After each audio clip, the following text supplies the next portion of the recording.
Book 15. Argument. The fifth battle at the ships, and the axe of Ajax.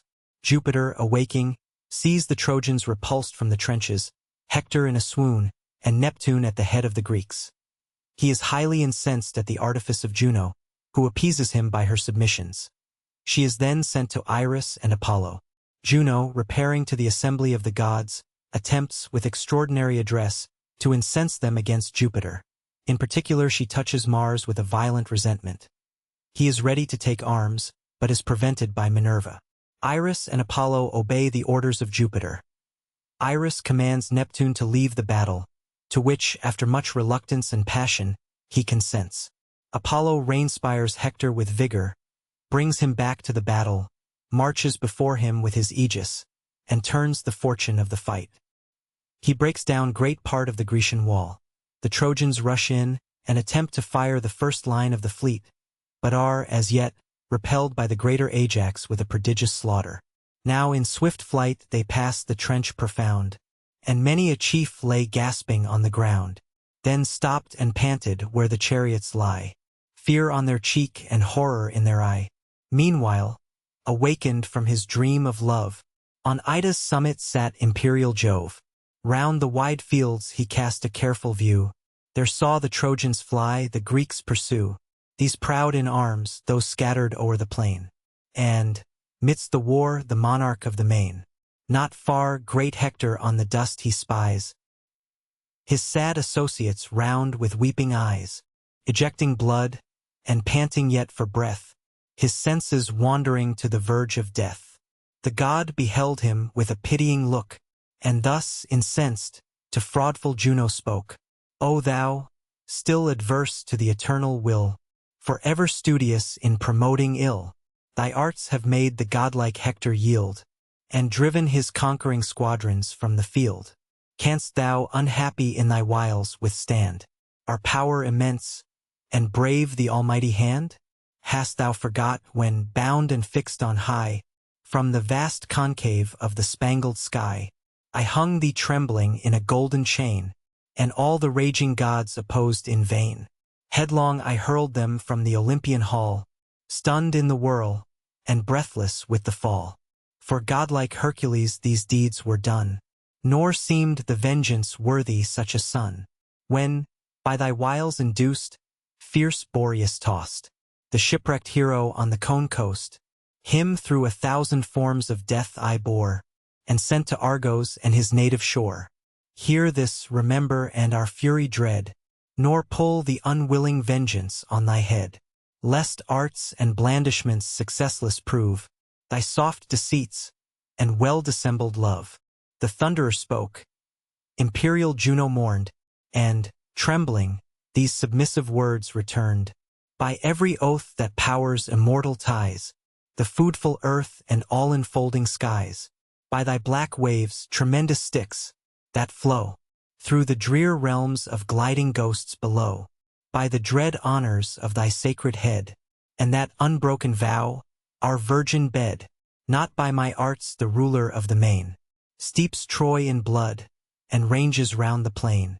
By his own ardor, his own pity swayed, to help his Greeks, he fought and disobeyed. Else had thy Juno better counsels given, and taught submission to the Sire of heaven. Think'st thou with me, fair Empress of the skies? The immortal father with a smile replies, winky face. Then soon the haughty sea-god shall obey, nor dare to act but when we point the way. If truth inspires thy tongue, proclaim our will. To yon bright synod on the Olympian hill, our high decree let various Iris know, and call the god that bears the silver bow. Let her descend, and from the embattled plain, command the sea-god to his watery reign, while Phoebus hastes great Hector to prepare, to rise afresh, and once more wake the war.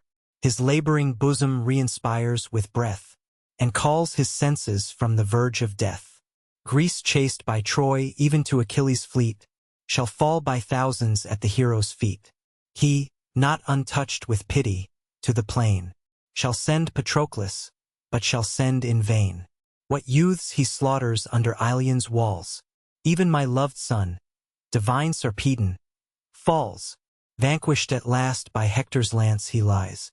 Then, nor till then, shall great Achilles rise. And lo, that instant godlike Hector dies. From that great hour the war's whole fortune turns. Pallas assists, and lofty Ilion burns. Not till that day shall Jove relax his rage, nor one of all the heavenly host engage. In aid of Greece, the promise of a god, I gave, and sealed it with the almighty nod, Achilles' glory to the stars to raise. Such was our word, and fate the word obeys.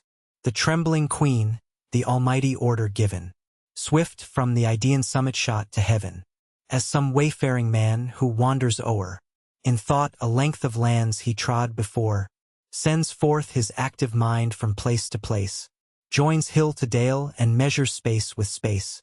So swift flew Juno to the blessed abodes. If thought of man can match the speed of gods, there sat the powers in awful synod placed. They bowed, and made obeisance as she passed. Through all the brazen dome frowny face 239 with goblets crowned. They hail her queen, the nectar streams around. Fair Themis first presents the golden bowl, and anxious asks what cares disturb her soul? To whom the white-armed goddess thus replies, Enough thou know'st the tyrant of the skies, severely bent his purpose to fulfill, unmoved his mind, and unrestrained his will. Go thou, the feasts of heaven attend thy call. Bid the crowned nectar circle round the hall. But Jove shall thunder through the ethereal dome. Such stern decrees, such threatened woes to come, as soon shall freeze mankind with dire surprise, and damp the eternal banquets of the skies. The goddess said, and sullen took her place. Black horror saddened each celestial face. To see the gathering grudge in every breast, smiles on her lips a spleenful joy expressed, while on her wrinkled front, and eyebrow bent, sat steadfast care, and lowering discontent. Thus she proceeds, Attend, ye powers above, but no, 'tis madness to contest with Jove. Supreme he sits, and sees in pride of sway, your vassal godheads grudgingly obey. Fierce in the majesty of power controls, shakes all the thrones of heaven, and bends the poles. Submiss, immortals, all he wills obey. And thou, great Mars, begin and show the way. Behold Ascalaphus, behold him die, but dare not murmur, dare not vent a sigh. Thy own loved, boasted offspring lies o'erthrown, if that loved, boasted offspring be thy own. Stern Mars, with anguish for his slaughtered son, smote his rebelling breast, and fierce begun. Thus then, immortals, thus shall Mars obey. Forgive me, gods, and yield my vengeance way. Descending first to yon forbidden plain, the god of battles dares avenge the slain. Dares, though the thunder bursting o'er my head should hurl me blazing on those heaps of dead. With that he gives command to fear and flight, to join his rapid coursers for the fight. Then grim in arms, with hasty vengeance flies, arms that reflect a radiance through the skies. And now had Jove, by bold rebellion driven, discharged his wrath on half the host of heaven. But Pallas, springing through the bright abode, starts from her azure throne to calm the god.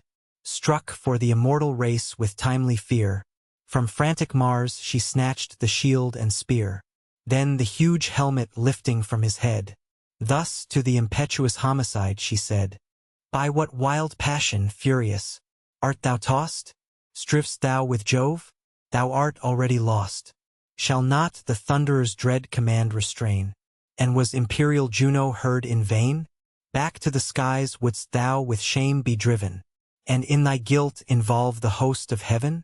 Ilion and Greece no more should Jove engage. The skies would yield an ampler scene of rage. Guilty and guiltless find an equal fate, and one vast ruin whelm the Olympian state. Cease then thy offspring's death unjust to call. Heroes as great have died, and yet shall fall. Why should heaven's law with foolish man comply? Exempted from the race ordained to die. This menace fixed the warrior to his throne. Sullen he sat, and curbed the rising groan. Then Juno called Jove's orders to obey. the winged Iris and the god of day. Go wait the thunderer's will, Satenia cried, on yon tall summit of the fountful-eyed. There in the Father's awful presence stand, receive and execute his dread command.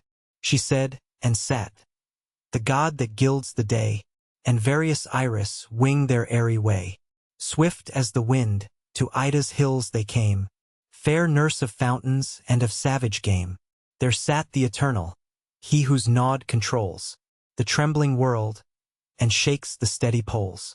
Veiled in a mist of fragrance him they found, with clouds of gold and purple circled round. Well pleased the Thunderer saw their earnest care, and prompt obedience to the Queen of Air. Then, while a smile serenes his awful brow, commands the goddess of the showery bow, Iris, descend, and what we here ordain, report to yon mad tyrant of the main. Bid him from fight to his own deeps repair, or breathe from slaughter in the fields of air. If he refuse, then let him timely weigh our elder birthright and superior sway.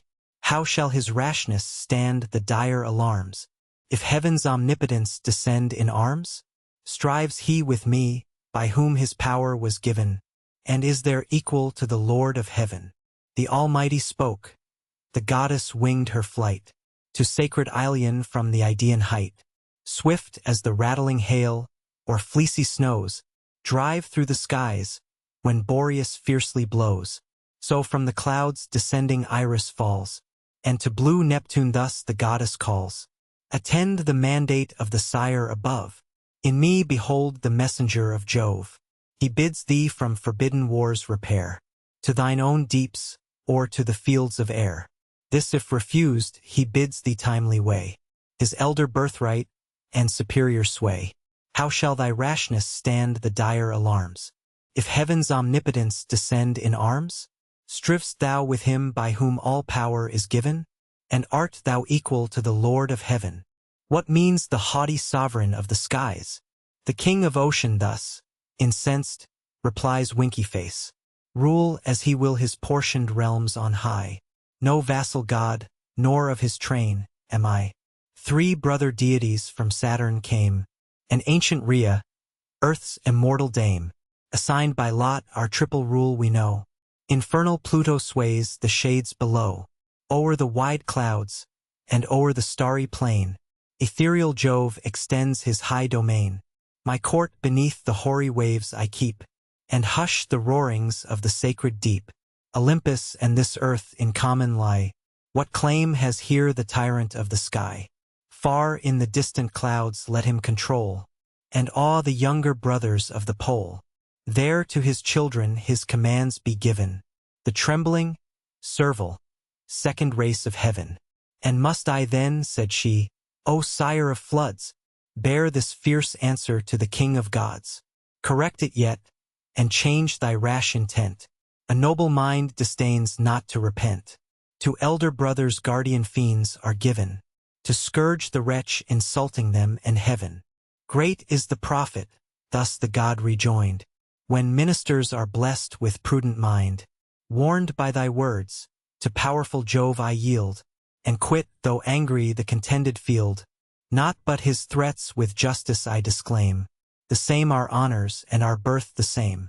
If yet, forgetful of his promise given, to Hermes, Pallas, and the Queen of Heaven, to favor Ilion, that perfidious place, he breaks his faith with half the ethereal race. Give him to know, unless the Grecian train lay yon proud structures level with the plain, howe'er the offense by other gods be past, the wrath of Neptune shall forever last. Thus speaking, furious from the field he strode, and plunged into the bosom of the flood. The Lord of Thunders, from his lofty height, beheld, and thus bespoke the source of light. Behold, the god whose liquid arms are hurled around the globe, whose earthquakes rock the world, desists at length his rebel war to wage, seeks his own seas, and trembles at our rage. Else had my wrath, heaven's thrones all shaking round, burned to the bottom of his seas profound, and all the gods that round old Saturn dwell, had heard the thunders to the deeps of hell. Well was the crime, and well the vengeance spared. Even power immense had found such battle hard. Go thou, my son, the trembling Greeks alarm. Shake my broad aegis on thy active arm. Be godlike Hector thy peculiar care. Swell his bold heart, and urge his strength to war.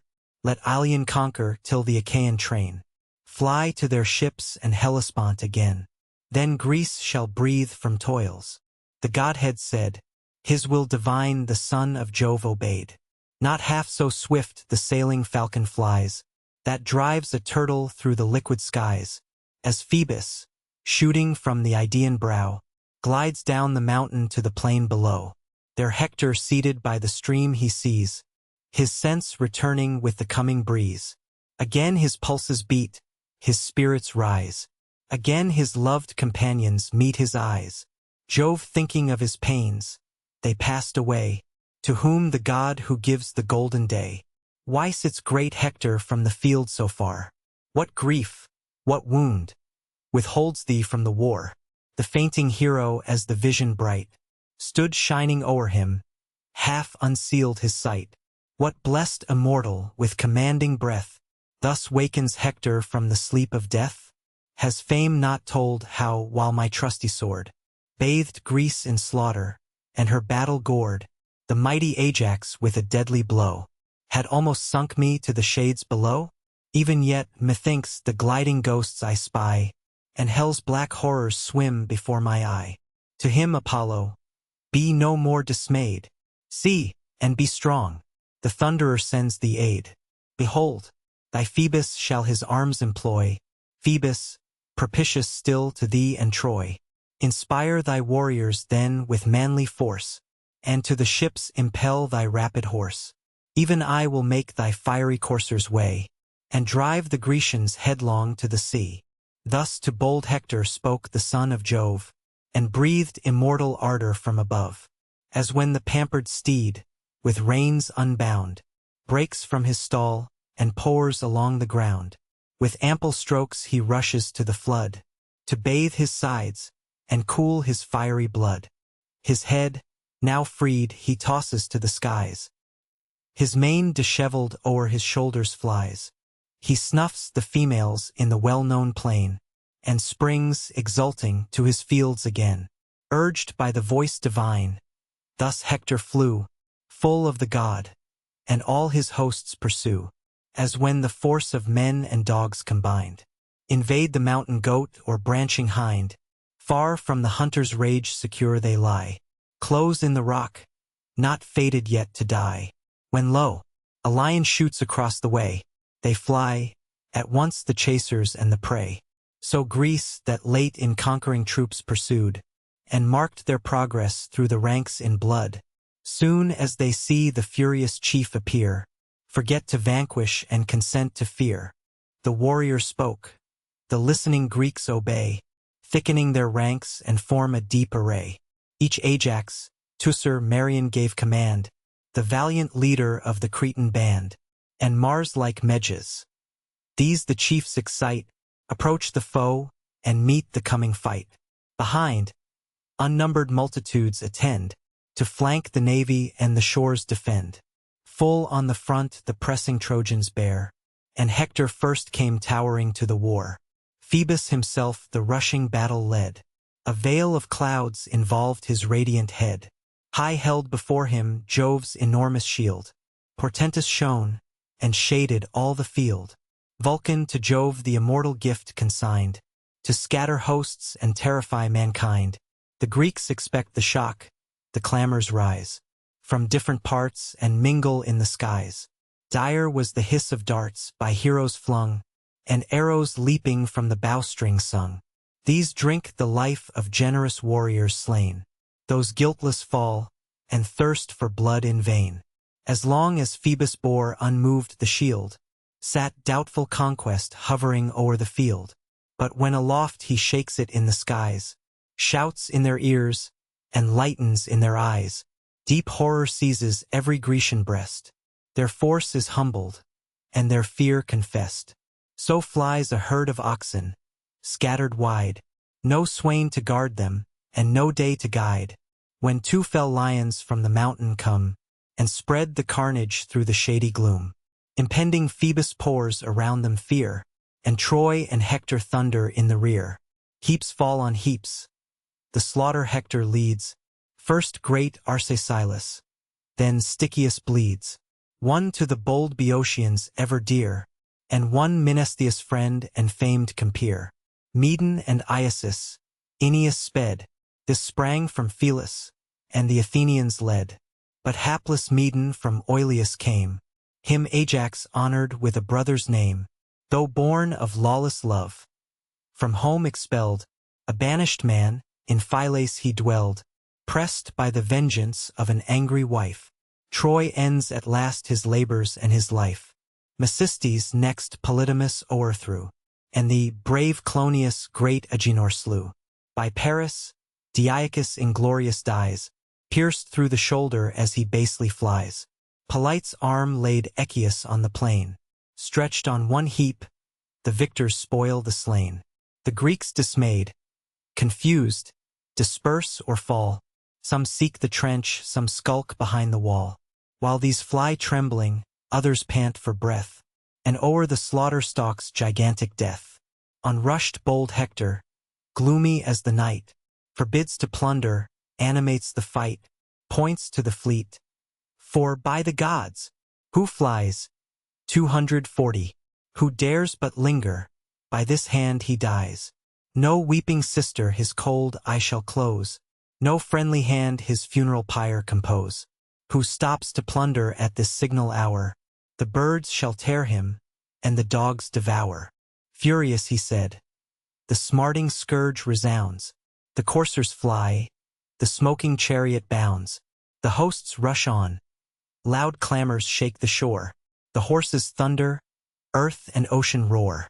Apollo, planted at the trench's bound, pushed at the bank. Down sank the enormous mound, rolled in the ditch the heapy ruin lay. A sudden road, a long and ample way, o'er the dread fosse, a late impervious space. Now steeds and men and cars tumultuous pass. The wondering crowds the downward level trod. Before them flamed the shield, and marched the god. Then with his hand he shook the mighty wall, and lo, the turrets nod, the bulwarks fall. Easy as when ashore an infant stands, and draws imagined houses in the sands. The sportive wanton, pleased with some new play, sweeps the slight works and fashioned domes away. Thus vanished at thy touch, the towers and walls. The toil of thousands in a moment falls. The Grecians gaze around with wild despair, confused, and weary all the powers with prayer. Exhort their men, with praises, threats, commands, and urge the gods with voices, eyes, and hands. Experienced Nestor chief optists the skies, and weeps his country with a father's eyes. O Joba, if ever on his native shore one Greek enriched thy shrine with offered gore, if e'er, in hope our country to behold, we paid the fattest firstlings of the fold, if e'er thou sign'st our wishes with thy nod, perform the promise of a gracious God. This day preserve our navies from the flame, and save the relics of the Grecian name. Thus prayed the sage. The Eternal gave consent, and peals of thunder shook the firmament. Presumptuous Troy mistook the accepting sign, and catched new fury at the voice divine. As, when black tempests mix the seas and skies, the roaring deeps in watery mountains rise, above the sides of some tall ship ascend, its womb they deluge, and its ribs they rend. Thus loudly roaring, and o'erpowering all, mount the thick Trojans up the Grecian wall. Legions on legions from each side arise. Thick sound the keels, the storm of arrows flies. Fierce on the ships above, the cars below, these wield the mace, and those the javelin throw. While thus the thunder of the battle raged, and laboring armies round the works engaged, still in the tent Patroclus sat to tend the good Eurypylus, his wounded friend. He sprinkles healing balms to anguish kind, and adds discourse the medicine of the mind. But when he saw ascending up the fleet, victorious Troy, then, starting from his seat, With bitter groans his sorrows he expressed. He wrings his hands, he beats his manly breast. Though yet thy state require redress, he cries, depart I must. What horrors strike my eyes! Charged with Achilles' high command I go, a mournful witness of this scene of woe. I haste to urge him by his country's care, to rise in arms, and shine again in war. Perhaps some favoring God his soul may bend. The voice is powerful of a faithful friend. He spoke, and, speaking swifter than the wind, sprung from the tent and left the war behind. The embodied Greeks the fierce attack sustain, but strive, though numerous, to repulse in vain. Nor could the Trojans, through that firm array, force to the fleet and tents the impervious way. As when a shipwright, with Palladian art, smooths the rough wood, and levels every part, with equal hand he guides his whole design. By the just rule and the directing line, the martial leaders, with like skill and care, preserved their line, and equal kept the war. Brave deeds of arms through all the ranks were tried, and every ship sustained an equal tide. At one proud bark, high towering o'er the fleet, Ajax the great, and godlike Hector meet. For one bright prize the matchless chiefs contend, nor this the ships can fire, nor that defend. One kept the shore, and one the vessel trod, that fixed as fate this acted by a god. The son of Clitius in his daring hand, the deck approaching, shakes a flaming brand, but, pierced by Telamon's huge lance, expires. Thundering he falls, and drops the extinguished fires. Great Hector viewed him with a sad survey, as stretched in dust before the stern he lay. Oh, all of Trojan, all of Lycian race, stand to your arms, maintain this arduous space. Lo, where the son of royal Clitius lies. Ah, save his arms, secure his obsequies. This said, his eager javelin sought the foe, but Ajax shunned the meditated blow. Not vainly yet the forceful lance was thrown. It stretched in dust unhappy Lycophron, an exile long, sustained at Ajax' board, a faithful servant to a foreign lord, in peace and war, forever at his side. Near his loved master as he lived he died. From the high poop he tumbles on the sand, and lies a lifeless load along the land. With anguish Ajax views the piercing sight, and thus inflames his brother to the fight. Teucer, behold, extended on the shore, our friend, our loved companion, now no more, dear as a parent with a parent's care. To fight our wars he left his native air. This death deplored to Hector's rage we owe. Revenge, revenge it on the cruel foe. Where are those darts on which the fates attend? And where the bow which Phoebus taught to bend? Impatient Teucer, hastening to his aid, before the chief his ample bow displayed. The well-stored quiver on his shoulders hung, then hissed his arrow, and the bowstring sung. Clitus, Pisenner's son, renowned in fame, to thee, Polydamas, an honored name, drove through the thickest of the embattled plains, the startling steeds, and shook his eager reins. As all on glory ran his ardent mind, the pointed death arrests him from behind. Through his fair neck the thrilling arrow flies. In youth's first bloom reluctantly he dies. Hurled from the lofty seat, at distance far, the headlong coursers spurn his empty car, till sad Polydamas the steeds restrained, and gave, Astinus, to thy careful hand. Then, fired to vengeance, rushed amidst the foe. Rage edged his sword, and strengthened every blow. Once more bold Teucer, in his country's cause, at Hector's breast a chosen arrow draws. And had the weapon found the destined way, thy fall, great Trojan, had renowned that day. But Hector was not doomed to perish then, the all-wise disposer of the fates of men. Imperial Jove, his present death withstands, nor was such glory due to Teucer's hands. At its full stretch as the tough string he drew, struck by an arm unseen, it burst in two. Down dropped the bow, the shaft with brazen head, fell innocent, and on the dust lay dead. The astonished archer to great Ajax cries, some god prevents our destined enterprise. some god, propitious to the Trojan foe, has, from my arm unfailing, struck the bow, and broke the nerve my hands had twined with art, strong to impel the flight of many a dart. Since heaven commands it, Ajax made reply, dismiss the bow, and lay thy arrows by. Thy arms no less suffice the lance to wield, and quit the quiver for the ponderous shield. In the first ranks indulge thy thirst of fame, thy brave example shall the rest inflame. Fierce as they are, by long successes vain, to force our fleet or even a ship to gain, asks toil and sweat, and blood. Their utmost might shall find its match, no more, 'tis ours to fight. Then Teucer laid his faithless bow aside, the fourfold buckler o'er his shoulder tied. On his brave head a crested helm he placed, with nodding horsehair formidably graced. A dart, whose point with brass refulgent shines, the warrior wields, and his great brother joins. This Hector saw, and thus expressed his joy. Ye troops of Lycia, Dardanus, and Troy, be mindful of yourselves, your ancient fame, and spread your glory with the navy's flame. Jove is with us. I saw his hand, but now, from the proud archer strike his vaunted bow. Indulgent jove. How plain thy favors shine, when happy nations bear the marks divine.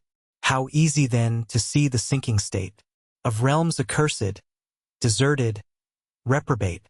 Such is the fate of Greece, and such is ours.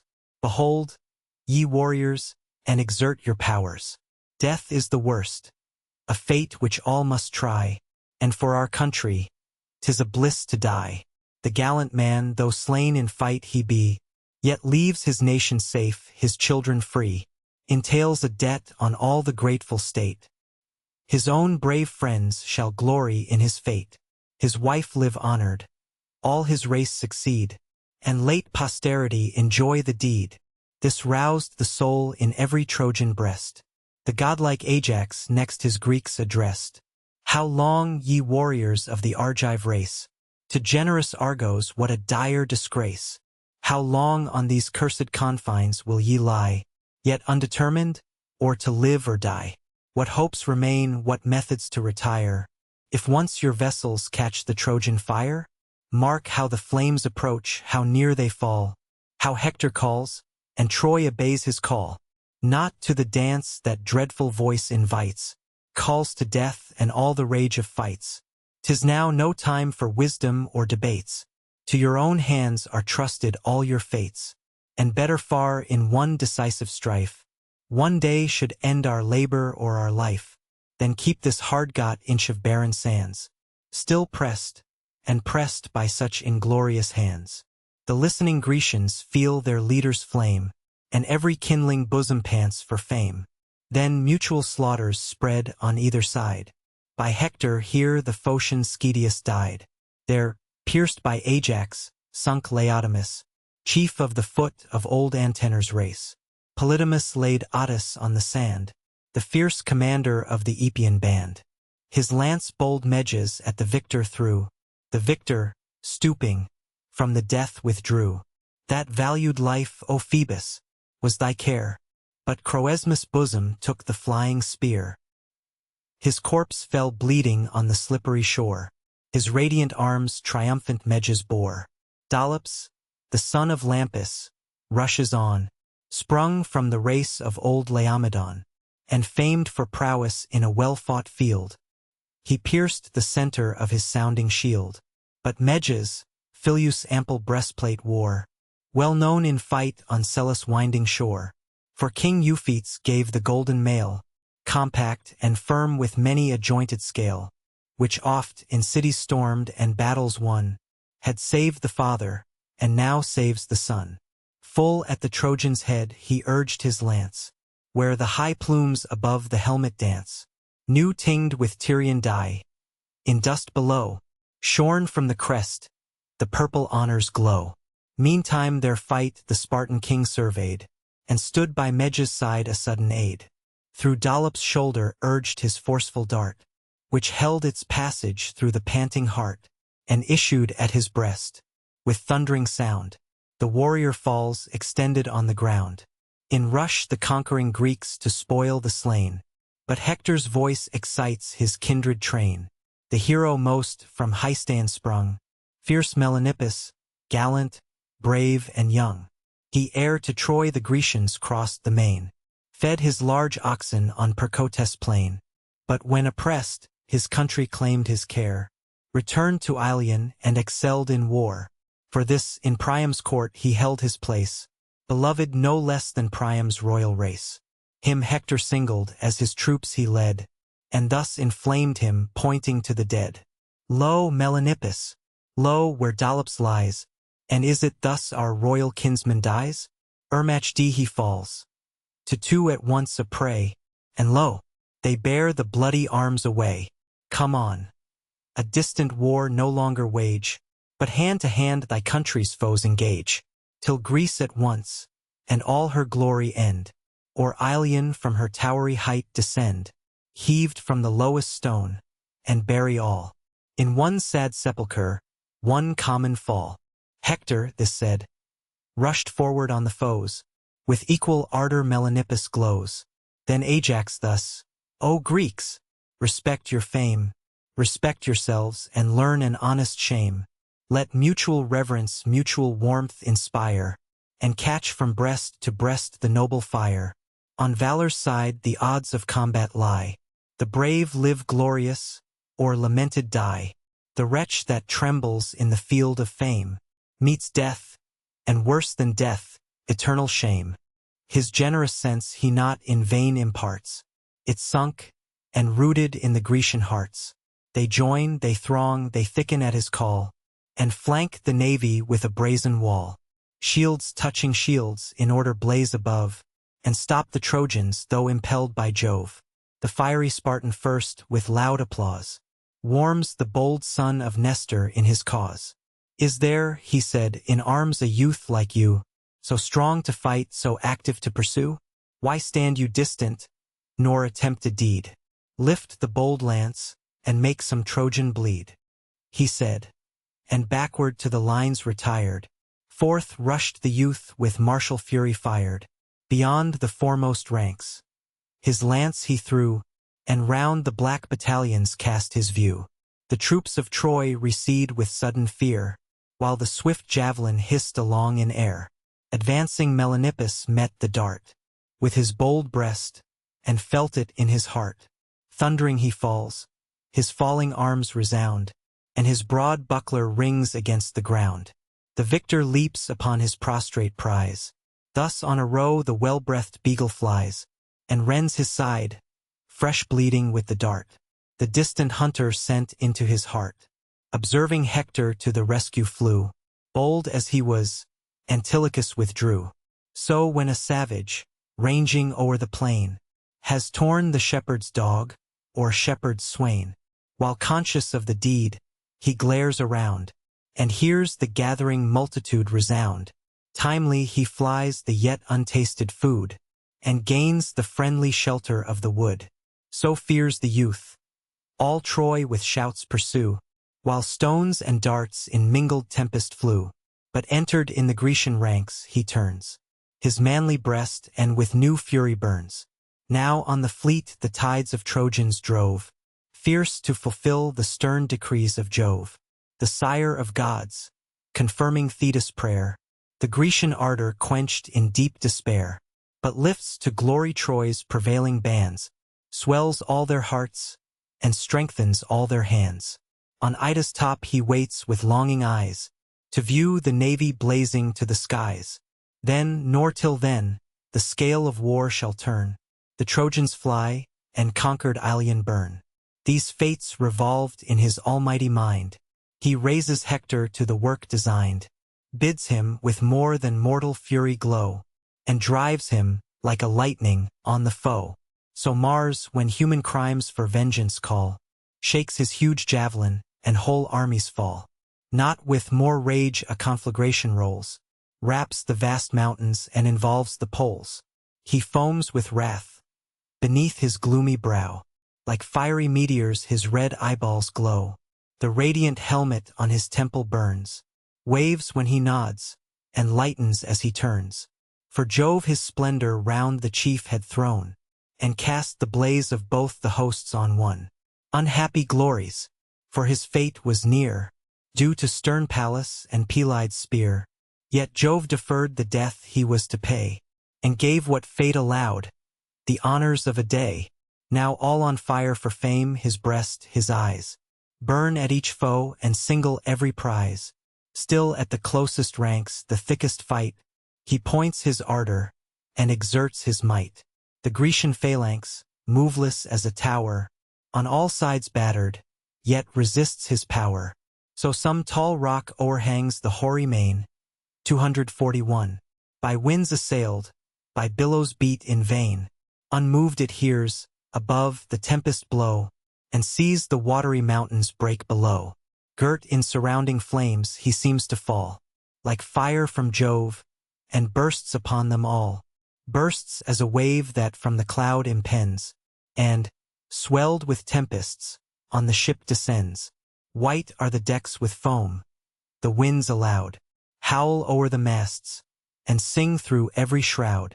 Pale, trembling, tired, the sailors freeze with fears, and instant death on every wave appears. So pale the Greeks the eyes of Hector meet, the chief so thunders, and so shakes the fleet, as when a lion, rushing from his den, amidst the plain of some wide-watered fun, where numerous oxen, as at ease they feed, at large expatiate o'er the ranker mead, leaps on the herds before the herdsman's eyes. The trembling herdsman far to distance flies. Some lordly bull, the rest dispersed and fled, he singles out, arrests and lays him dead. Thus from the rage of Jove-like Hector flew all Greece in heaps, but one he seized and slew, Mycenaean Periphas, a mighty name, in wisdom great, in arms well known to fame, the minister of stern Eurystheus' ire. Against Alcides, Coprius was his sire. The son redeemed the honors of the race, a son as generous as the sire was base, o'er all his country's youth conspicuous far, in every virtue, or of peace or war, but doomed to Hector's stronger force to yield, against the margin of his ample shield. He struck his hasty foot, his heels upsprung, supine he fell, his brazen helmet rung. On the fallen chief the invading Trojan pressed, and plunged the pointed javelin in his breast. His circling friends, who strove to guard too late, the unhappy hero fled, or shared his fate. Chased from the foremost line the Grecian train, now man the next, receding toward the main. Wedged in one body at the tents they stand, walled round with sterns, a gloomy, desperate band. Now manly shame forbids the inglorious flight, now fear itself confines them to the fight. Man courage breathes in man, but Nestor most, the sage preserver of the Grecian host, exhorts, adjures, to guard these utmost shores, and by their parents, by themselves implores. O friends, be men, your generous breasts inflame, with mutual honor, and with mutual shame. Think of your hopes, your fortunes, all the care, your wives, your infants, and your parents share. Think of each living father's reverend head. Think of each ancestor with glory dead. Absent, by me they speak, by me they sue. They ask their safety and their fame from you. The gods their fates on this one action lay, and all are lost, if you desert the day. He spoke, and round him breathed heroic fires. Minerva seconds what the sage inspires. The mist of darkness Jove around them threw. She cleared, restoring all the war to view. A sudden ray shot beaming o'er the plain, and showed the shores, the navy, and the main. Hector they saw, and all who fly or fight, the scene wide opening to the blaze of light.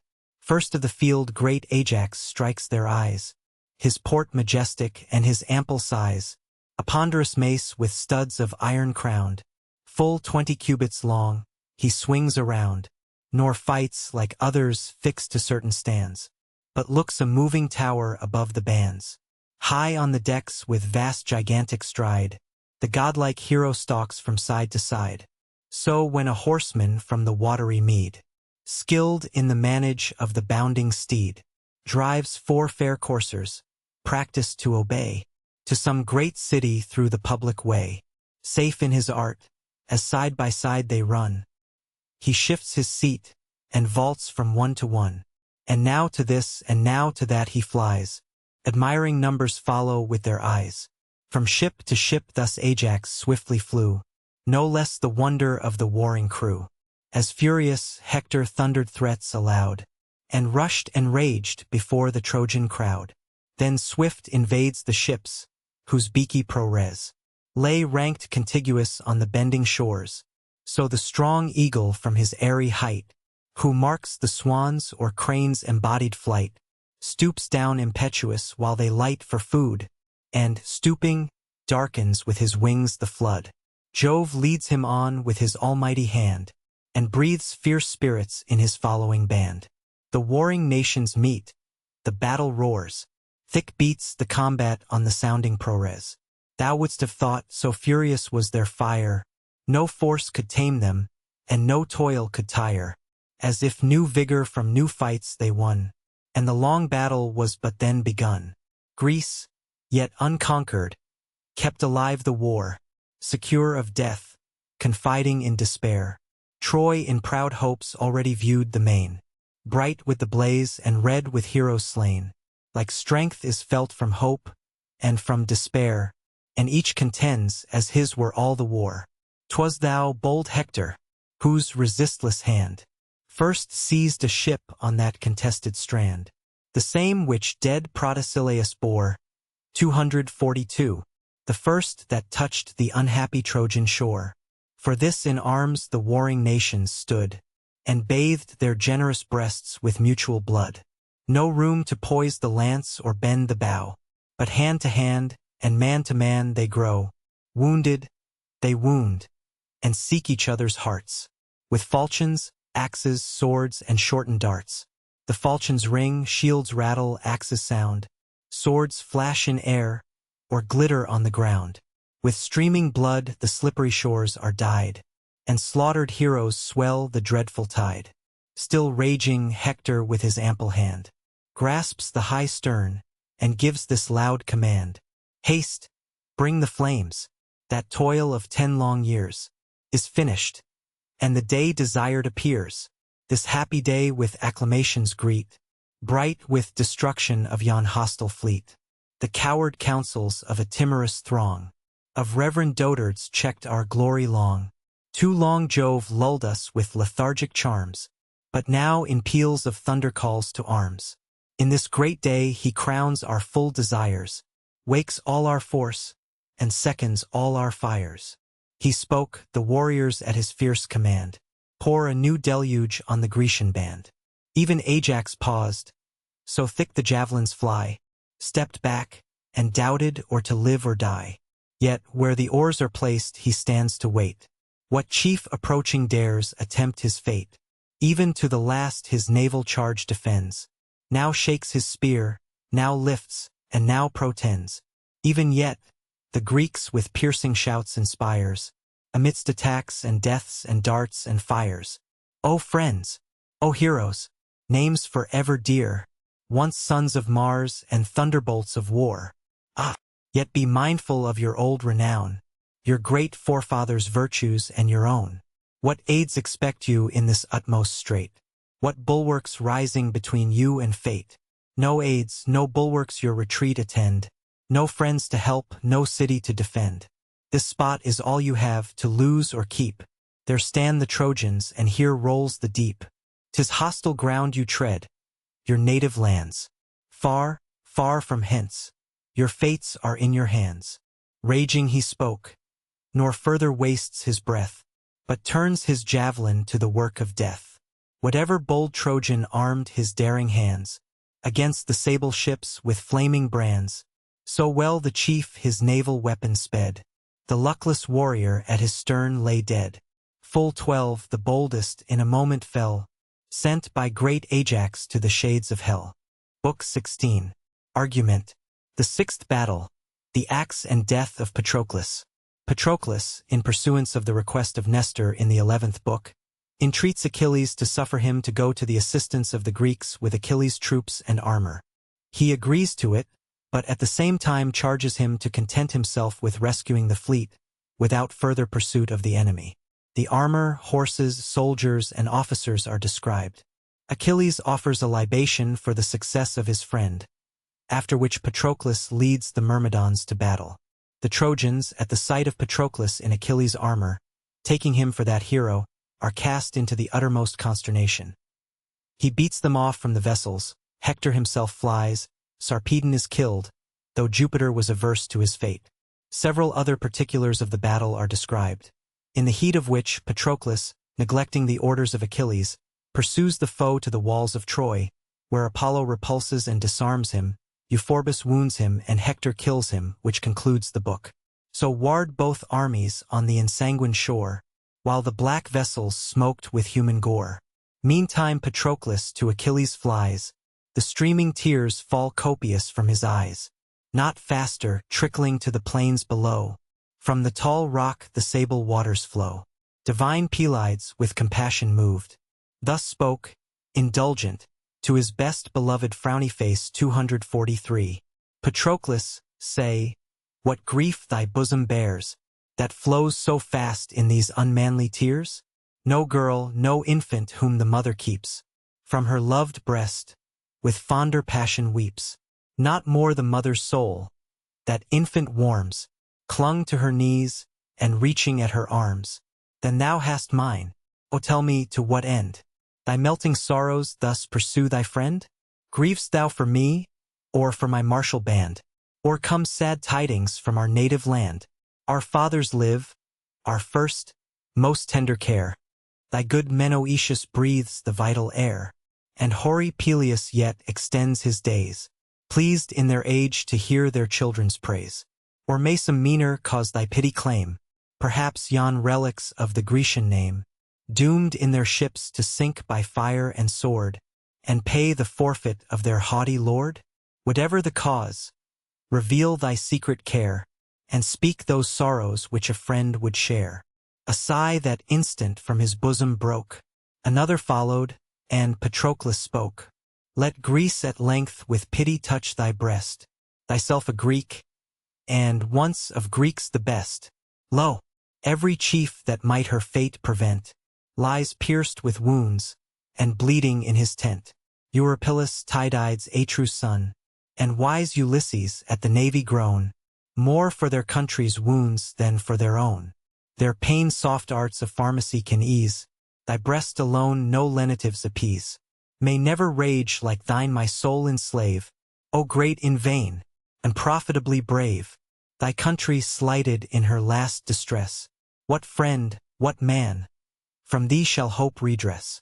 No men unborn, and ages yet behind, shall curse that fierce, that unforgiving mind. O man unpitying, if of man thy race, but sure thou spring'st not from a soft embrace, nor ever amorous hero caused thy birth, nor ever tender goddess brought thee forth. Some rugged rock's hard entrails gave thee form, and raging seas produced thee in a storm, a soul well suiting that tempestuous kind, so rough thy manners, so untamed thy mind. If some dire oracle thy breast alarm, if aught from Jove or Thetis, stop thy arm. Some beam of comfort yet on Greece may shine, if I but lead the Myrmidonian line. Clad in thy dreadful arms if I appear, proud Troy shall tremble, and desert the war. Without thy person Greece shall win the day, and thy mere image chase her foes away. Pressed by fresh forces, her o'erlabored train shall quit the ships, and Greece respire again. Thus, blind to fate, with supplicating breath, thou begg'st his arms, and in his arms thy death. Unfortunately good, a boding sigh, thy friend returned, and with it this reply: Patroclus, thy Achilles knows no fears, nor words from Jove nor oracles he hears, nor aught a mother's caution can suggest. The tyrant's pride lies rooted in my breast. My wrongs, my constant thought engage. Those, my sole oracles, inspire my rage. I made him tyrant, gave him power to wrong. Even me, I felt it, and shall feel it long. The maid, my black-eyed maid, he forced away, due to the toils of many a well-fought day, due to my conquest of her father's reign, due to the votes of all the Grecian train. From me he forced her, me the bold and brave, disgraced, dishonored, like the meanest slave. But bear we this, the wrongs I grieve are past. 'Tis time our fury should relent at last. I fixed its date, the day I wished appears. How Hector to my ships his battle bears. The flames my eyes, the shouts invade my ears. Go then, Patroclus, court fair honor's charms. In Troy's famed fields, and in Achilles' arms, led forth my martial Myrmidons to fight. Go save the fleets and conquer in my right. See the thin relics of their baffled band. At the last edge of yon deserted land, behold all Ilion on their ships descends. How the cloud blackens, how the storm impends. It was not thus, when, at my sight amazed, Troy saw and trembled, as this helmet blazed. Had not the injurious king our friendship lost, yon ample trench had buried half her host. No camps, no bulwarks now the Trojans fear. Those are not dreadful, no Achilles there. No longer flames the lance of Tydeus' son. No more your general calls his heroes on. Hector, alone, I hear, his dreadful breath, commands your slaughter or proclaims your death. Yet now, Patroclus, issue to the plain. Now save the ships, the rising fires restrain, and give the Greeks to visit Greece again. But heed my words, and mark a friend's command, who trusts his fame and honors in thy hand, and from thy deeds expects the Achaean host, shall render back the beauteous maid he lost. Rage uncontrolled through all the hostile crew, but touch not Hector, Hector is my due. Though Jove in thunder should command the war, be just, consult my glory and forbear. The fleet once saved, desist from further chase, nor lead to Ilion's walls the Grecian race. Some adverse god thy rashness may destroy, some god, like Phoebus, ever kind to Troy. Let Greece, redeemed from this destructive strait, do her own work, and leave the rest to fate. Oh, would to all the immortal powers above, Apollo, Pallas, and almighty Jove, that not one Trojan might be left alive, and not a Greek of all the race survive. Might only we the vast destruction shun, and only we destroy the accursed town. Such conference held the chiefs, while on the strand, great Jove with conquest crowned the Trojan band. Ajax no more the sounding storm sustained, so thick the darts an iron tempest rained. On his tired arm the weighty buckler hung, his hollow helm with falling javelins rung. His breath, in quick short pantings, comes and goes, and painful sweat from all his members flows. Spent and o'erpowered, he barely breathes at most, yet scarce an army stirs him from his post. Dangers on dangers all around him glow, and toil to toil and woe succeeds to woe. Say, Muses, throned above the starry frame, how first the navy blazed with Trojan flame. Stern Hector waved his sword, and standing near, where furious Ajax plied his ashen spear, full on the lance a stroke so justly sped, that the broad falchion lopped its brazen head. His pointless spear the warrior shakes in vain. The brazen head falls sounding on the plain. Great Ajax saw, and owned the hand divine, confessing Jove, and trembling at the sign. Warned he retreats, then swift from all sides pour the hissing brands, thick streams the fiery shower. O'er the high stern the curling volumes rise, and sheets of rolling smoke involve the skies. Divine Achilles viewed the rising flames, and smote his thigh, and thus aloud exclaims, Arm, arm, Patroclus! Lo, the blaze aspires, the glowing ocean reddens with the fires.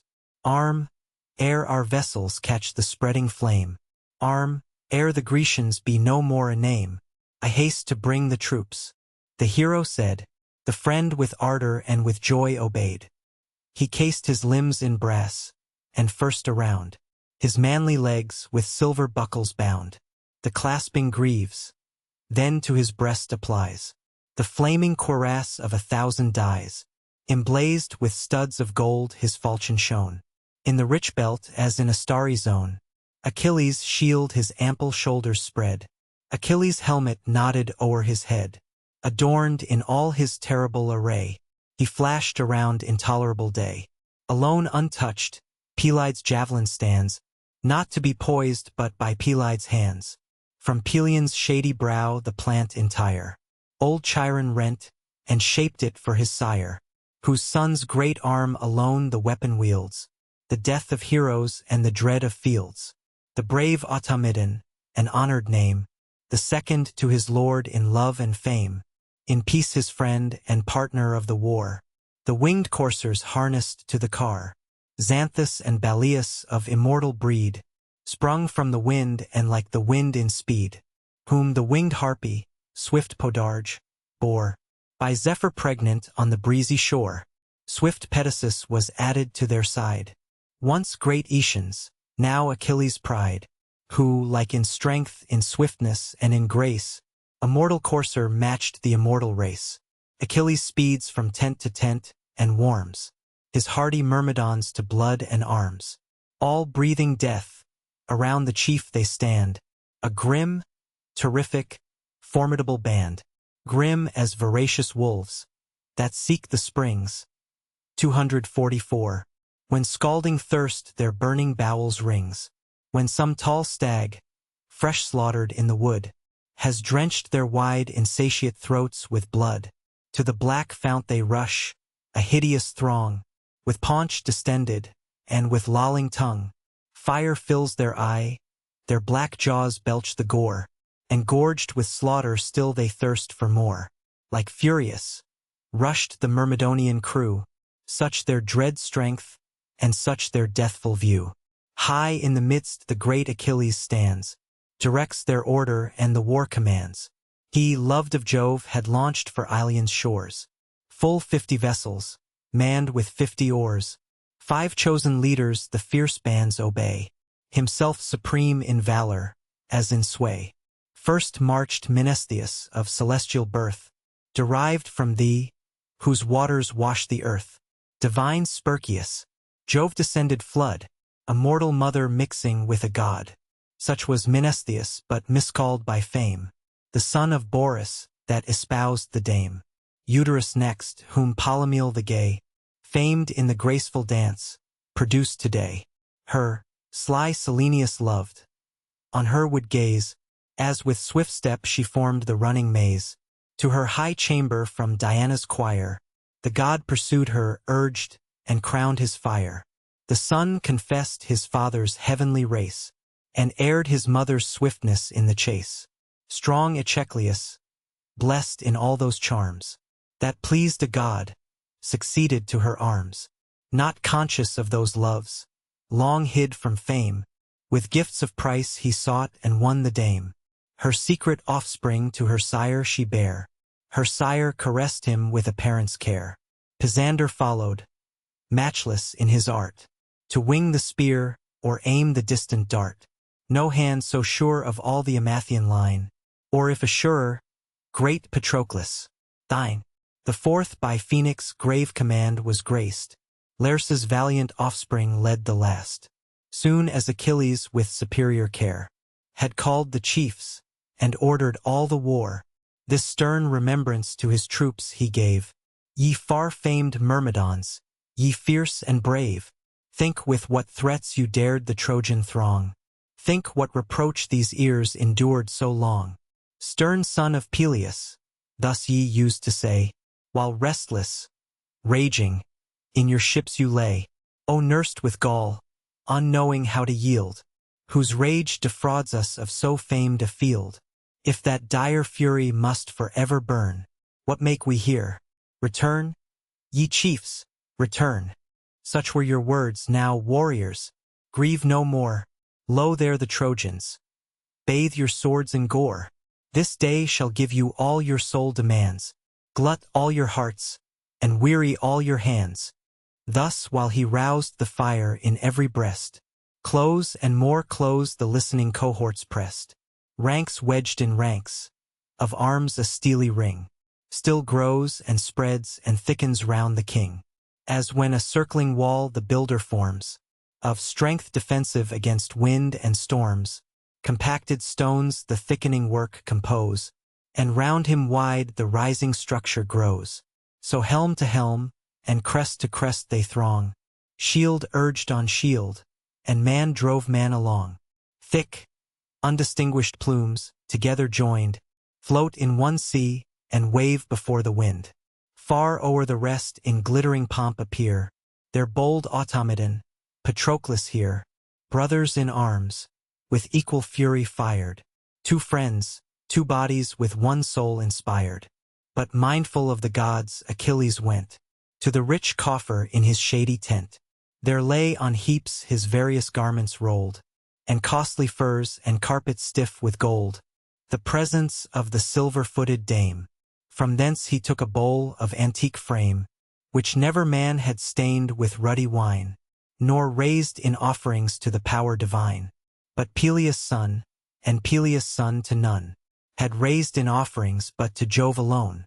This tinged with sulphur, sacred first to flame, he purged, and washed it in the running stream. Then cleansed his hands, and fixing for a space, his eyes on heaven, his feet upon the place of sacrifice, the purple draught he poured forth in the midst, and thus the god implored, O thou supreme, high-throned all height above, O great Pelasgic, Dodonian Jove, who, midst surrounding frosts and vapors chill, presid'st on bleak Dodona's vocal hill, whose groves the Selli race austere surround, their feet unwashed, their slumbers on the ground, who hear, from rustling oaks, thy dark decrees, and catch the fates, low whispered in the breeze winky face. Here as of old, thou gav'st at Thetis' prayer, glory to me and to the Greeks' despair. Lo, to the dangers of the fighting field, the best, the dearest of my friends I yield, though still determined, to my ships confined. Patroclus gone, I stay but half behind. Oh, be his guard thy providential care, confirm his heart, and string his arm to war. Pressed by his single force let Hector see his fame in arms, not owing all to me. But when the fleets are saved from foes and fire, let him with conquest and renown retire. Preserve his arms, preserve his social train, and safe return him to these eyes again. Great Jove consents to half the chief's request, but heaven's eternal doom denies the rest. To free the fleet was granted to his prayer. His safe return, the winds dispersed in air. Back to his tent the stern Achilles flies, and waits the combat with impatient eyes. Meanwhile the troops beneath Patroclus' care invade the Trojans and commence the war. As wasps provoked by children in their play, pour from their mansions by the broad highway, in swarms the guiltless traveler engage, whet all their stings, and call forth all their rage. All rise in arms, and, with a general cry, assert their waxen domes and buzzing progeny. Thus from the tents the fervent legion swarms, so loud their clamors, and so keen their arms. Their rising rage Patroclus' breath inspires, who thus inflames them with heroic fires.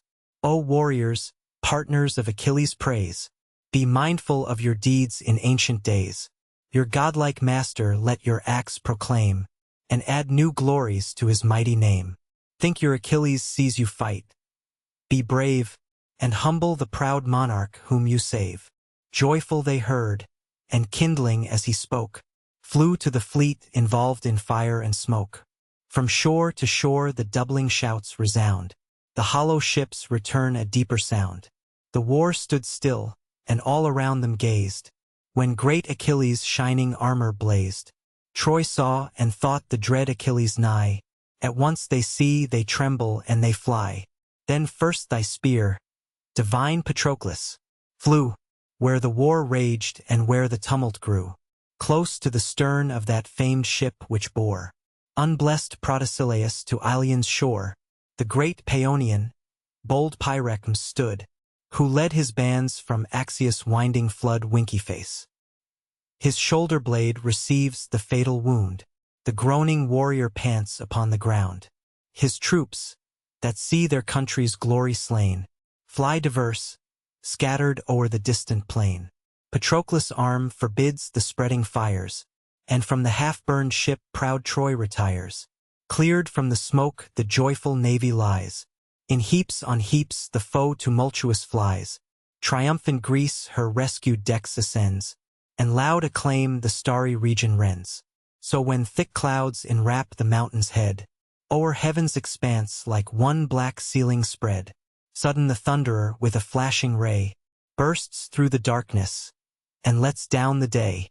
The hills shine out, the rocks in prospect rise, and streams, and valleys, and forests strike the eyes. The smiling scene wide opens to the sight, and all the unmeasured ether flames with light. But Troy repulsed, and scattered o'er the plains, forced from the navy yet the fight maintains. Now every Greek some hostile hero slew, but still the foremost, bold Patroclus flew. As Areilycus had turned him round, sharp in his thigh he felt the piercing wound. The brazen-pointed spear with vigor thrown, the thigh transfixed, and broke the brittle bone. Headlong he fell. Next, Thoas was thy chance. Thy breast, unarmed, received the Spartan lance. Phyllide's dart as Amphitus drew nigh, his blow prevented, and transpierced his thigh, tore all the brawn, and rent the nerves away. In darkness, and in death the warrior lay. In equal arms 2 sons of Nestor stand, and 2 bold brothers of the Lycian band. By great Antilochus Atimneus dies, pierced in the flank, lamented youth. He lies, kind Maris, bleeding in his brother's wound, defends the breathless carcass on the ground. Furious he flies, his murderer to engage, but godlike Thrasymede prevents his rage. Between his arm and shoulder aims a blow. His arm falls spouting on the dust below. He sinks, with endless darkness covered o'er, and vents his soul, effused with gushing gore. Slain by 2 brothers, thus 2 brothers bleed. Sarpedon's friends, Amisodarus' seed. Amisodarus who, by Furies led, the bane of men, abhorred Chimera bred. Skilled in the dart in vain, his sons expire, and pay the forfeit of their guilty sire. Stopped in the tumult Cleobulus lies, beneath Oileus' arm, a living prize. A living prize not long the Trojan stood. The thirsty falchion drank his reeking blood. Plunged in his throat the smoking weapon lies. Black death, and fate unpitying seal his eyes. Amid the ranks, with mutual thirst of fame, Lyco the brave, and fierce Peneleus came. In vain their javelins at each other flew. Now, met in arms, their eager swords they drew. On the plumed crest of his Boeotian foe, the daring Lyco aimed a noble blow.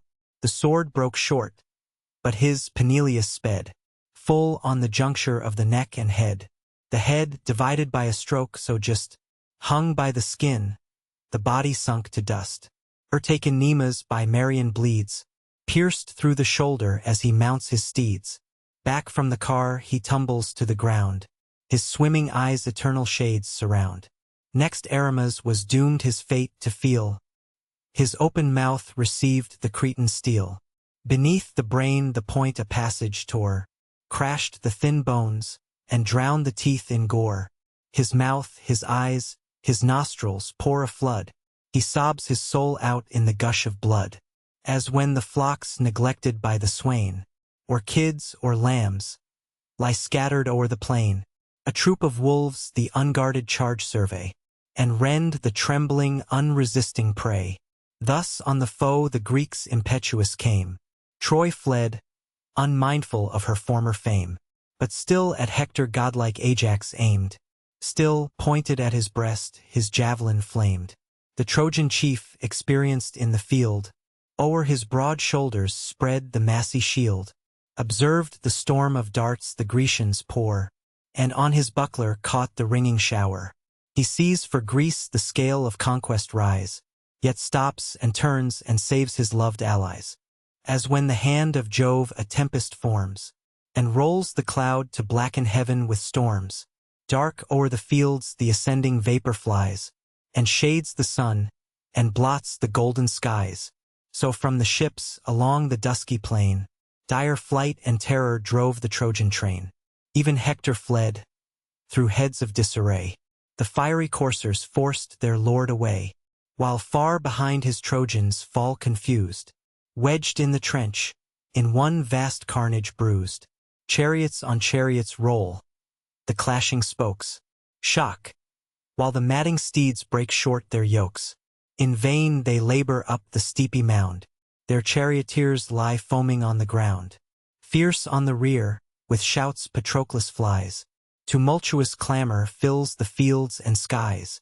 Thick drifts of dust involve their rapid flight, clouds rise on clouds, and heaven is snatched from sight. The affrighted steeds their dying lords cast down, scour o'er the fields and stretch to reach the town. Loud o'er the rout was heard the victor's cry, where the war bleeds, and where the thickest die, where horse and arms and chariots lie o'erthrown, and bleeding heroes under axles groan. No stop, no check, the steeds of Peleus knew. From bank to bank the immortal coursers flew. High bounding o'er the fosse, the whirling car smokes through the ranks, o'ertakes the flying war, and thunders after Hector. Hector flies, Patroclus shakes his lance, but fate denies. Not with less noise, with less impetuous force, the tide of Trojans urge their desperate course, than when in autumn Jove his fury pours, and earth is loaden with incessant showers. When guilty mortals break the eternal laws, or judges, bribed, betray the righteous cause winky face. From their deep beds he bids the rivers rise, and opens all the floodgates of the skies. The impetuous torrents from their hills obey, whole fields are drowned, and mountains swept away. Loud roars the deluge till it meets the main, and trembling man sees all his labors vain. And now the chief, the foremost troops repelled, back to the ships his destined progress held, bore down half Troy in his resistless way, and forced the routed ranks to stand the day. Between the space where silver Simois flows, where lay the fleets, and where the rampires rose, all grim in dust and blood Patroclus stands, and turns the slaughter on the conquering bands. First Pronus died beneath his fiery dart, which pierced below the shield his valiant heart. Theodore was next, who saw the chief appear, and fell the victim of his coward fear. Shrunk up he sat, with wild and haggard eye, nor stood to combat, nor had force to fly. Patroclus marked him as he shunned the war, and with unmanly tremblings shook the car, and dropped the flowing reins. Him twixt the jaws, the javelin sticks, and from the chariot draws, as on a rock that overhangs the main. An angler, studious of the line and cane, some mighty fish draws panting to the shore. Not with less ease the barbed javelin bore the gaping dastard. As the spear was shook, he fell, and life his heartless breast forsook. Next on Arealis he flies. A stone, large as a rock, was by his fury thrown. Full on his crown the ponderous fragment flew, and burst the helm, and cleft the head in two. Prone to the ground the breathless warrior fell, and death involved him with the shades of hell. Then lo, in dust appulse, Echius lie, Iphias, Evippus, Polymelus die, Amphoterus and Aramas succeed, and last Lipolymus and Pyres bleed. Where'er he moves the growing slaughters spread, in heaps on heaps a monument of dead. When now Sarpedon his brave friends beheld, groveling in dust and gasping on the field, with this reproach his flying host he warms. O stain to honor, O disgrace to arms, forsake, inglorious, the contended plain. This hand unaided shall the war sustain. The task be mine this hero's strength to try, who mows whole troops, and makes an army fly. He spake, and, speaking, leaps from off the car. Patroclus lights, and sternly waits the war, as when two vultures on the mountain's height stoop with resounding pinions to the fight. They cuff, they tear, they raise a screaming cry. The desert echoes, and the rocks reply. The warriors thus opposed in arms, engage. With equal clamors and with equal rage, Jove viewed the combat, whose event foreseen, he thus bespoke his sister and his queen.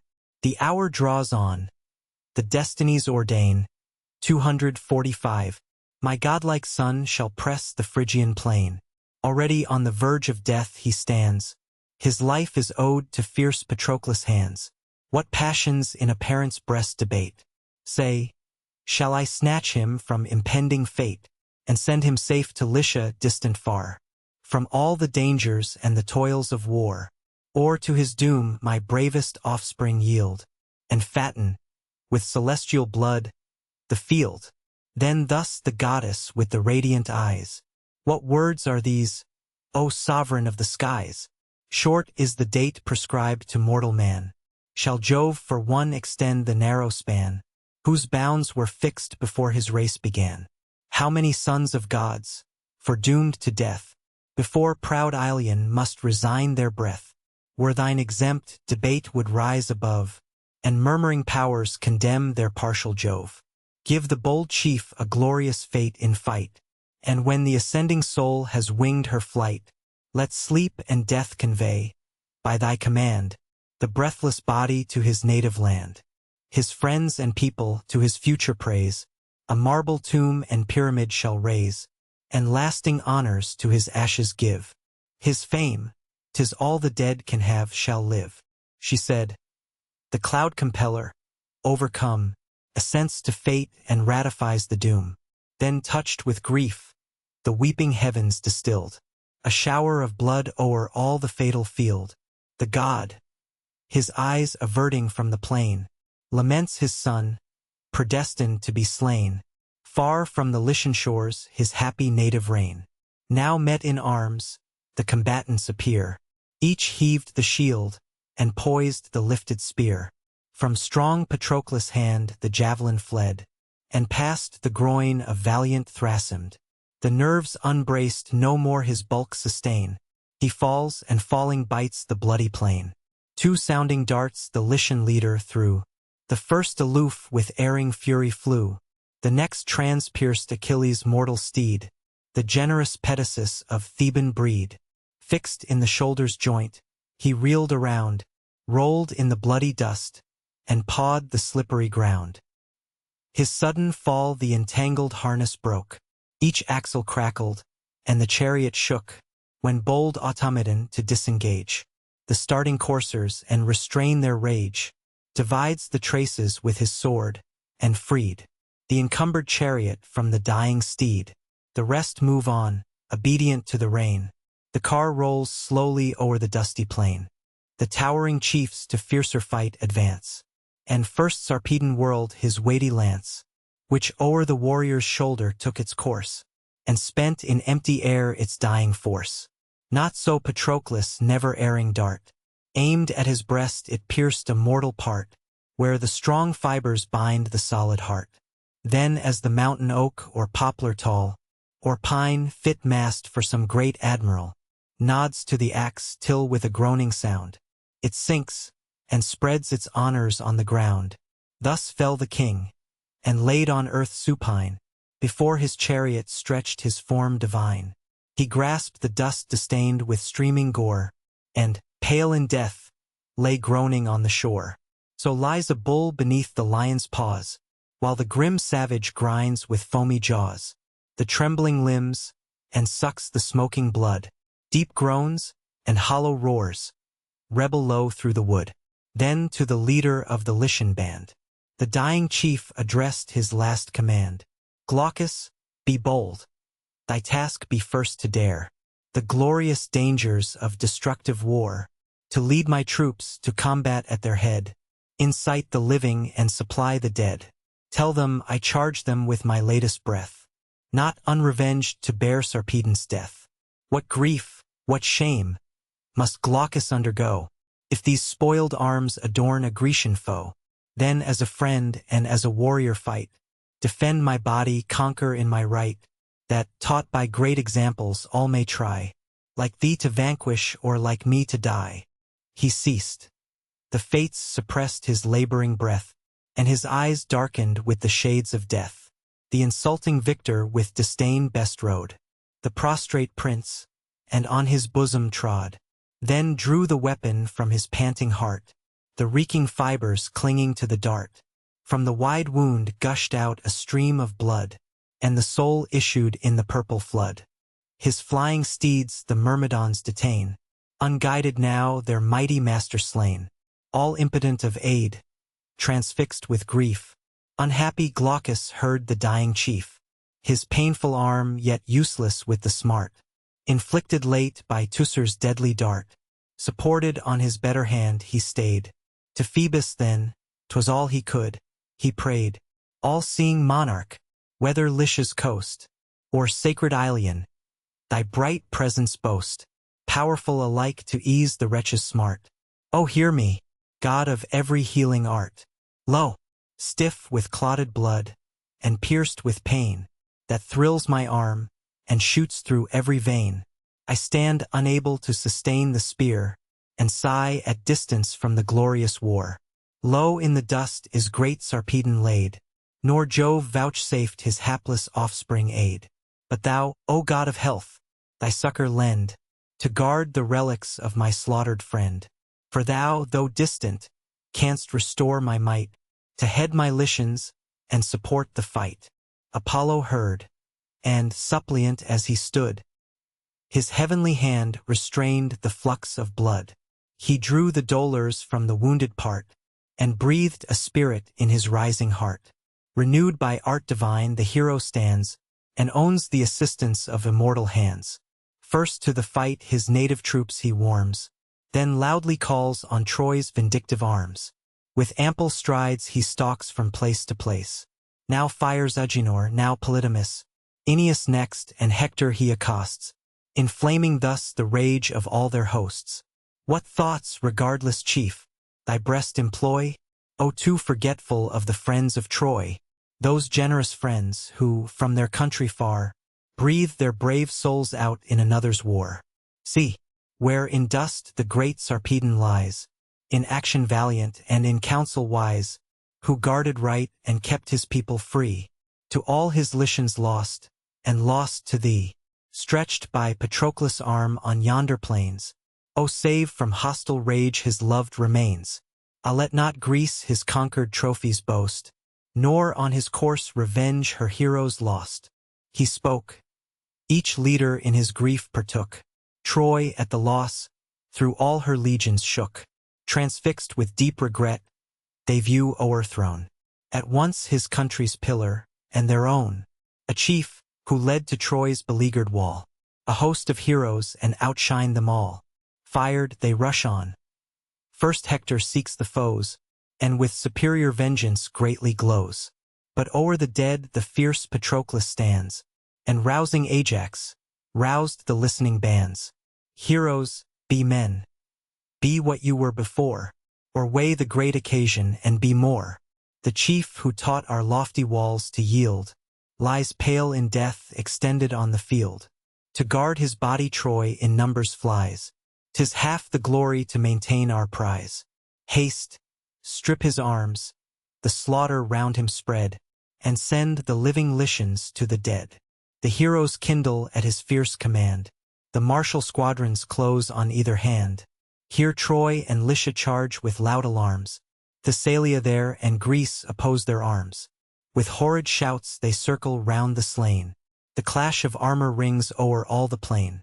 Great Jove, to swell the horrors of the fight, o'er the fierce armies pours pernicious night, and round his son confounds the warring hosts, his fate ennobling with a crowd of ghosts.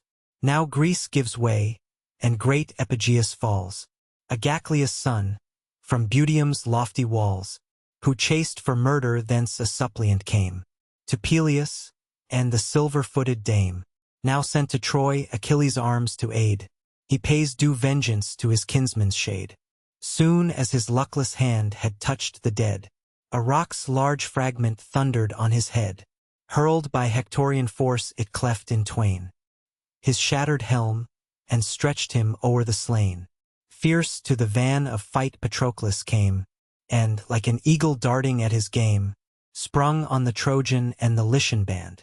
What grief thy heart, what fury urged thy hand, O generous Greek, when with full vigor thrown, at Sthenelaus flew the weighty stone, which sunk him to the dead, when Troy, too near, that arm drew back, and Hector learned to fear, far as an able hand a lance can throw, or at the lists or at the fighting foe. So far the Trojans from their lines retired, till Glaucus turning all the rest inspired. Then Bathycleus fell beneath his rage, the only hope of Chalcon's trembling age. Wide o'er the land was stretched his large domain, with stately seats, and riches blessed in vain. Him, bold with youth, and eager to pursue the flying Lycians, Glaucus met and slew. Pierced through the bosom with a sudden wound, he fell, and falling made the fields resound. The Achaeans sorrow for their heroes slain. With conquering shouts the Trojans shake the plain, and crowd to spoil the dead. The Greeks oppose, an iron circle round the carcass grows. Then brave Laogonus resigned his breath, dispatched by Marion to the shades of death. On Ida's holy hill he made abode, the priest of Jove, and honored like his god. Between the jaw and ear the javelin went, the soul, exhaling, issued at the vent. His spear Aeneas at the victor threw, who stooping forward from the death withdrew. The lance hissed harmless o'er his covering shield, and trembling struck, and rooted in the field. There yet scarce spent, it quivers on the plain, sent by the great Aeneas' arm in vain. Swift as thou art, the raging hero cries, and skilled in dancing to dispute the prize. My spear, the destined passage had it found, had fixed thy active vigor to the ground. O valiant leader of the Dardan host, insulted Marion thus retorts the boast. Strong as you are, 'tis mortal force you trust, an arm as strong may stretch thee in the dust. And if to this my lance thy fate be given, vain are thy vaunts. Success is still from heaven. This instant sends thee down to Pluto's coast. Mine is the glory, his thy parting ghost. O friend, Menoetius' son this answer gave, with words to combat, ill befits the brave. Not empty boasts the sons of Troy repel, your swords must plunge them to the shades of hell. To speak beseems the council, but to dare, in glorious action, is the task of war. This said, Patroclus to the battle flies, great Marion follows, and new shouts arise. Shields, helmets rattle, as the warriors close, and thick and heavy sounds the storm of blows. As through the shrilling vale or mountain ground, the labors of the woodman's axe resound. Blows following blows are heard re-echoing wide, while crackling forests fall on every side. Thus echoed all the fields with loud alarms. So fell the warriors, and so wrung their arms. Now great Sarpedon on the sandy shore, his heavenly form defaced with dust and gore, and stuck with darts by warring heroes shed, lies undistinguished from the vulgar dead. His long disputed course the chiefs enclose, on every side the busy combat grows, thick as beneath some shepherd's thatched abode. The pails high foaming with a milky flood, the buzzing flies, a persevering train, incessant swarm, and chaste return again. Jove viewed the combat with a stern survey, and eyes that flashed intolerable day. Fixed on the field his sight, his breast debates the vengeance due, and meditates the fates, whether to urge their prompt effect and call the force of Hector to Patroclus fall. This instant see his short-lived trophies won, and stretch him breathless on his slaughtered son. Or yet, with many a soul's untimely flight, augment the fame and horror of the fight, to crown Achilles' valiant friend with praise. At length he dooms, and that his last of days shall set in glory, bids him drive the foe, nor unattended see the shades below. Then Hector's mind he fills with dire dismay. He mounts his car and calls his hosts away. Sunk with Troy's heavy fates he sees decline the scales of Jove, and pants with awe divine. Then, nor before, the hardy Lycians fled, and left their monarch with the common dead. Around, in heaps on heaps, a dreadful wall, of carnage rises as the heroes fall. So Jove decreed. At length the Greeks obtain the prize contested and despoil the slain. The radiant arms are by Patroclus borne. Patroclus' ships the glorious spoils adorn. Then thus to Phoebus in the realms above spoke from his throne the cloud-compelling Jove.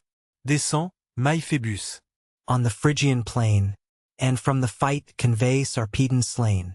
Then bathe his body in the crystal flood, with dust dishonored, and deformed with blood.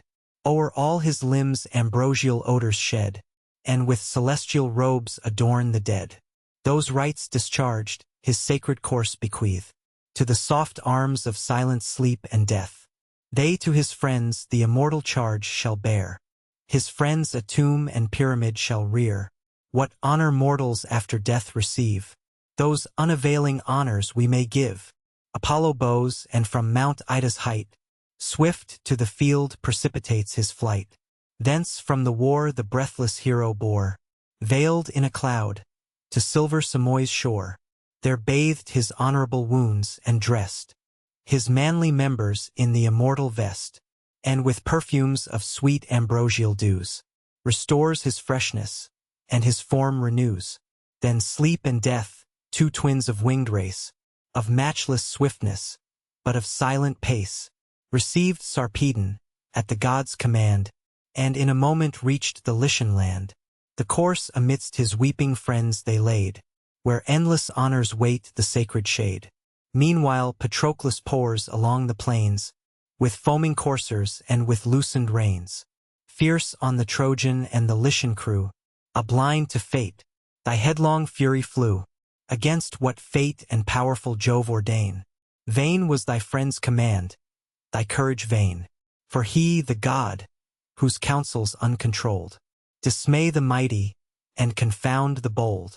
The god who gives, resumes, and orders all, he urged thee on and urged thee on to fall.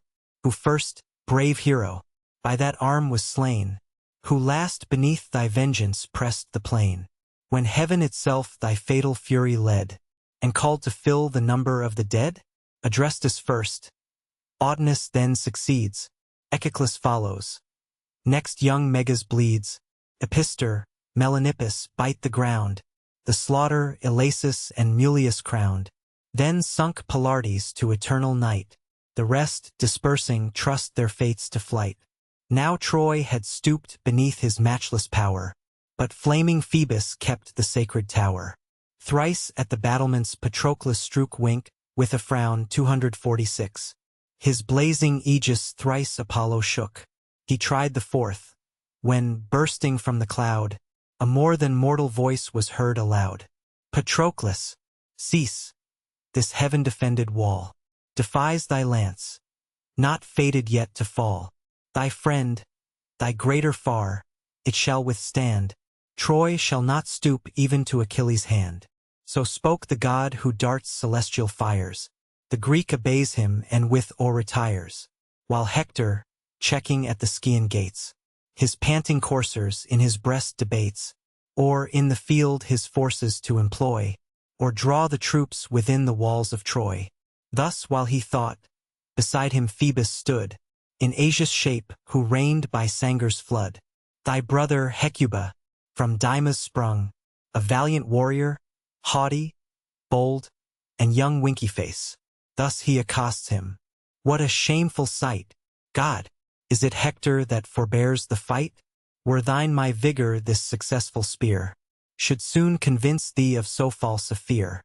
Turn thee to the field of fame, and in Patroclus' blood efface thy shame. Perhaps Apollo shall thy arms succeed, and heaven ordains him by thy lance to bleed. So spoke the inspiring god. Then took his flight, and plunged amidst the tumult of the fight. He bids Cebrian drive the rapid car. The lash resounds, the coursers rush to war. The god the Grecians' sinking souls depressed, and poured swift spirits through each Trojan breast. Patroclus lights, impatient for the fight. A spear his left, a stone employs his right. With all his nerves he drives it at the foe. Pointed above and rough and gross below, the falling ruin crushed Cebrian's head. the lawless offspring of King Priam's bed. His front, brows, eyes, one undistinguished wound, the bursting balls drop sightless to the ground. The charioteer, while yet he held the rein, struck from the car, falls headlong on the plain. To the dark shades the soul unwilling glides, while the proud victor thus his fall derides. Good heaven! What active feats yon artist shows! What skillful divers are our Phrygian foes! Mark with what ease they sink into the sand. Pity that all their practice is by land. Then rushing sudden on his prostrate prize, to spoil the carcass fierce Patroclus flies, swift as a lion terrible and bold, that sweeps the field, depopulates the fold, pierced through the dauntless heart, then tumbles slain, and from his fatal courage finds his bane. At once bold Hector, leaping from his car, defends the body and provokes the war. Thus for some slaughtered hind, with equal rage, two lordly rulers of the wood engage. Stung with fierce hunger, each the prey invades, and echoing roars rebel low through the shades. Stern Hector fastens on the warrior's head, and by the foot Patroclus drags the dead. While all around, confusion, rage, and fright mix the contending hosts in mortal fight. So pent by hills, the wild winds roar aloud. In the deep bosom of some gloomy wood, leaves, arms, and trees, aloft in air are blown. The broad oaks crackle, and the sylvans groan. This way and that the rattling thicket bends, and the whole forest in one crash descends. Not with less noise, with less tumultuous rage, in dreadful shock the mingled hosts engage. Darts showered on darts, now round the carcass ring, now flights of arrows bounding from the string. Stones follow stones. Some clatter on the fields, some hard and heavy shake the sounding shields. But where the rising whirlwind clouds the plains, sunk in soft dust the mighty chief remains, and, stretched in death, forgets the guiding reins. Now flaming from the zenith soul had driven his fervid orb through half the vault of heaven, while on each host with equal tempests fell. The showering darts and numbers sank to hell. But when his evening wheels o'erhung the main, glad conquest rested on the Grecian train. Then from amidst the tumult and alarms, they draw the conquered corse and radiant arms. Then rash Patroclus with new fury glows, and breathing slaughter pours amid the foes. Thrice on the press like Mars himself he flew, and thrice 3 heroes at each onset slew. There ends thy glory, there the fates untwine, the last, black remnant of so bright a line. Apollo dreadful stops thy middle way, death calls and heaven allows no longer day. For lo, the god in dusky clouds enshrined, approaching dealt a staggering blow behind. The weighty shock his neck and shoulders feel, his eyes flash sparkles, his stunned senses reel. In giddy darkness, far to distance flung, his bounding helmet on the champaign rung. Achilles' plume is stained with dust and gore, that plume which never stooped to earth before, long used, untouched, in fighting fields to shine, and shade the temples of the mad divine. Jove dooms it now on Hector's helm to nod. Not long, for fate pursues him and the god. His spear in shivers falls, his ample shield drops from his arm. His baldric strows the field, the corslet his astonished breast forsakes. Loose is each joint, each nerve with horror shakes. Stupid he stares, and all assistless stands. Such is the force of more than mortal hands. A Dardan youth there was, well known to fame. From Pan thus sprung, Euphorbus was his name. Famed for the manage of the foaming horse, skilled in the dart and matchless in the course. Full 20 nights he tumbled from the car, while yet he learned his rudiments of war. His venturous spear first drew the hero's gore. He struck, he wounded, but he durst no more. Nor, though disarmed, Patroclus' fury stood, but swift withdrew the long pretended wood, and turned him short, and herded in the crowd. Thus, by an arm divine, and mortal spear, wounded at once Patroclus yields to fear, retires for succor to his social train, and flies the fate, which heaven decreed, in vain.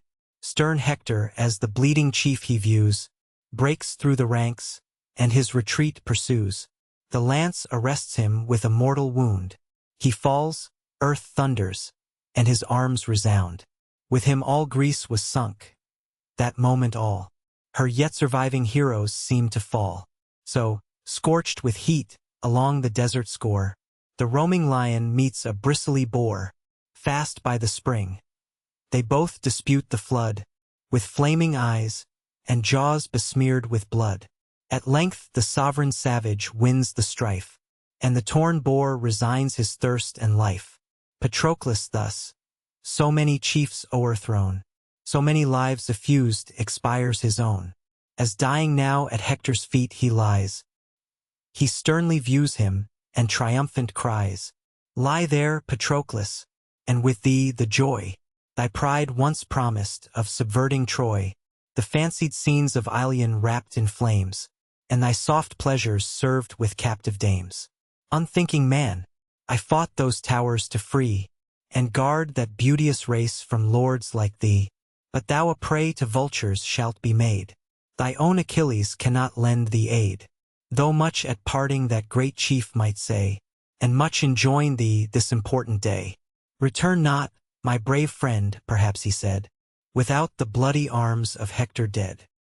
He spoke, Patroclus marched, and thus he sped, supine and wildly gazing on the skies.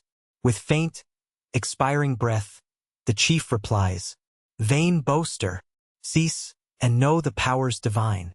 Jove's and Apollo's is this deed, not thine. To heaven is owed whatever your own you call, and heaven itself disarmed me ere my fall. Had 20 mortals, each thy match in might, opposed me fairly, they had sunk in fight. By fate and Phoebus was I first o'erthrown, Euphorbus next, the third mean part thy own. But thou, imperious, hear my latest breath. The gods inspire it, and it sounds thy death. Insulting man, thou shalt be soon as I. Black fate o'erhangs thee, and thy hour draws nigh. Even now on life's last verge I see thee stand. I see thee fall, and by Achilles' hand he faints. The soul unwilling wings her way. The beauteous body left a load of clay, flits to the lone, uncomfortable coast, a naked, wandering, melancholy ghost. Then Hector pausing, as his eyes he fed on the pale carcass, thus addressed the dead. "From whence this boding speech, the stern decree of death denounced, or why denounced to me? Why not as well Achilles' fate be given to Hector's lance? Who knows the will of heaven?" Pensive he said, then pressing as he lay, his breathless bosom tore the lance away, and upwards cast the course, the reeking spear. He shakes and charges the bold charioteer, but swift automaton with loosened reins, wrapped in the chariot o'er the distant plains. Far from his rage the immortal coursers drove. The immortal coursers were the gift of Jove.